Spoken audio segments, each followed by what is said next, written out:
d'affaires, nous sommes une société de 2000 personnes et de 300 millions d'euros de chiffre d'affaires et nous sommes une filiale du groupe Areva. Nous sommes le bras armé informatique du groupe Areva et nous avons deux activités distinctes que sont l'intégration de systèmes et l'infogérance.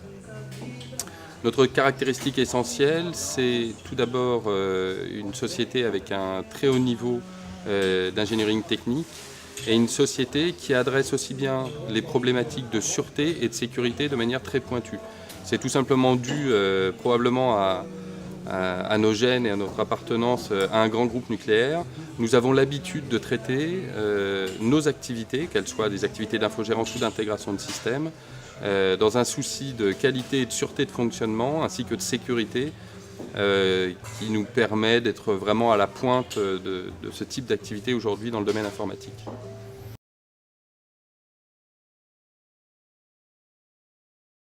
Pour nous, le cloud, c'est un levier de développement qui nous permet avant tout de répondre aux besoins de nos clients.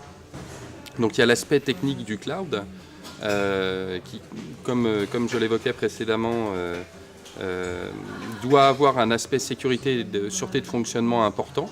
Donc garantir l'étanchéité évidemment des clients qui sont sur le cloud, garantir le fait que nous sachions où sont les données qui pour notre part sont entièrement hébergées en France, dans nos data centers, elles ne sont pas dispersées ailleurs.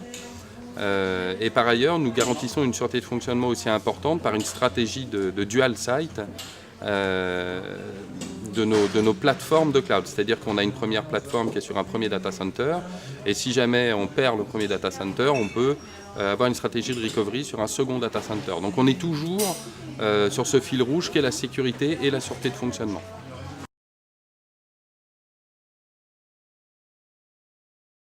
Les DSI se trouvent confrontés aujourd'hui à une problématique importante qui est la problématique de time to market. C'est-à-dire comment est-ce qu'on va être capable de délivrer un service dans des temps de plus en plus réduits pour des métiers qui ont de moins en moins de temps eux-mêmes pour délivrer le service. Qu'est-ce qu'apporte ce cloud? C'est la rapidité de déploiement des ressources informatiques. Le deuxième élément important, c'est la formalisation et l'automatisation de l'ensemble des actes infogérance qui vont nous permettre de proposer à nos clients une diminution de la facture, en quelque sorte, des opérations à assez long terme. Donc ces deux éléments-là, un élément, je dirais, d'accompagnement pour un meilleur service au métier et un élément de diminution des coûts, font que le cloud est devenu un levier essentiel au métier de l'infogérant.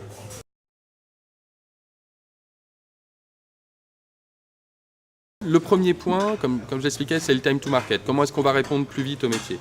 Le deuxième élément, c'est la visibilité de l'offre de la DSI. Aujourd'hui, un DSI se doit d'avoir un catalogue de services qui soit parfaitement formalisé et le cloud est l'extension technique de ce catalogue de services.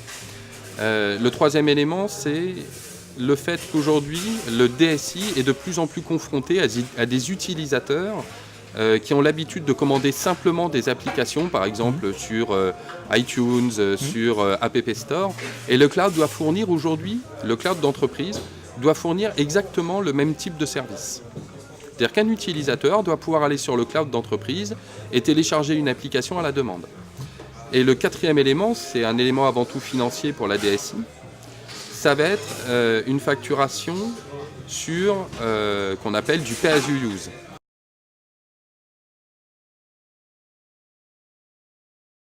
Ça, c'est un point important et qu'il faut évoquer immédiatement avec les DSI quand on va adresser leurs problématiques de cloud.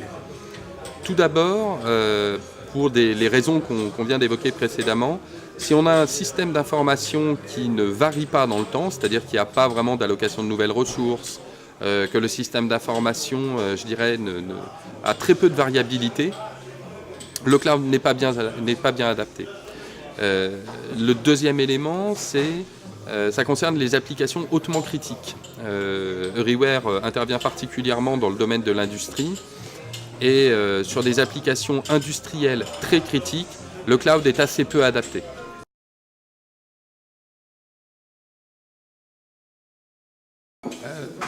Ce qu'envisage Euryware aujourd'hui dans l'évolution de son offre cloud consiste essentiellement à monter dans les couches logicielles. C'est-à-dire qu'aujourd'hui, notre offre cloud, c'est essentiellement compréhensible par les gens de la DSI. C'est-à-dire qu'on va fournir des machines virtuelles, on va fournir des capacités de stockage, on va fournir des bases de données, des middleware, Demain, ce qu'on souhaite faire, c'est s'orienter plus vers la fourniture de services aux utilisateurs à travers des applications on-demand. Typiquement ce que connaissent les gens aujourd'hui sur leur mobile, à travers les app store ou autres applications. Alors cette fois dédiées au monde de l'entreprise, où par exemple un directeur d'entrepôt pourra, lors de l'ouverture d'un nouvel entrepôt, télécharger ou mettre en œuvre une nouvelle application d'entrepôt. Ou un directeur financier qui fait un rachat pourra étendre facilement son core système SAP à l'entreprise rachetée. Donc ce qu'il faut comprendre, c'est qu'aujourd'hui on est proche de la machine en termes de fourniture de services. Demain, on va être proche de l'utilisateur. Donc notre stratégie est de remonter dans les couches applicatives pour fournir un service fonctionnel et non plus un service d'ordre informatique.